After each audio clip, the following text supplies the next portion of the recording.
This morning, more than 60 years after President John F. Kennedy was assassinated riding in a presidential motorcade in Dallas, intelligence agencies are supposed to deliver a plan to the White House outlining the public release of the remaining files in the case. I think there is definitely revelatory material in there. Investigative journalist Jeff Morley is especially interested in information about a CIA agent who worked in Cuba. Testimony from another CIA official that remains heavily redacted, and letters Jackie Kennedy wrote to President Lyndon Johnson, along with 4 interviews she gave to a historian in 1964.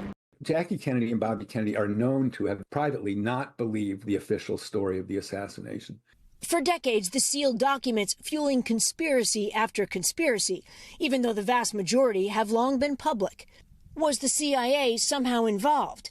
Did Lee Harvey Oswald take his orders from a foreign government? Theories that are still believed by some to this day, even though multiple investigations and the Warren Commission concluded Oswald acted alone. Everything will be revealed. President Trump signed an executive order releasing the files on all 3 of the assassinations that rocked the country in the 1960s. President Kennedy, his brother Robert, and Martin Luther King Jr. But it is the shooting of JFK and speculation about what has yet to be revealed generating the most interest. It's long time overdue for transparency. Investigative journalist Gerald Posner disagrees that what remains is going to be revelatory. We have 515 files that are withheld in full.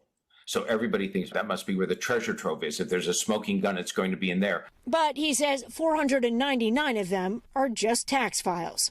Posner blames the CIA itself for enabling what have become some of the most enduring conspiracies in U.S. history. This is what they're doing time and time again at the CIA, over-redacting, holding back on information which the American people have a right to see. So Steph, when all is finally released, does that mean that everything that the government has on the Kennedy assassination will finally be made public? Well, what experts like the people you heard in that story are saying, these investigative journalists, is that this has been a fight all along to get these documents released, and that the intelligence agencies have been battling it basically at every step. In fact, Donald Trump tried to get these documents released in his first administration, but a number of things were redacted. He ended up submitting to the intelligence agencies at the time. He says he's not going to do that anymore. And what you hear repeatedly, regardless of what people may think is actually in these files, right, everyone across the board believes that they should be fully released. Okay. Hey, thanks for watching. Don't miss the Today Show every weekday at 11 a.m. Eastern, 8 Pacific on our streaming channel, Today All Day. To watch, head to today.com/allday or click the link right here.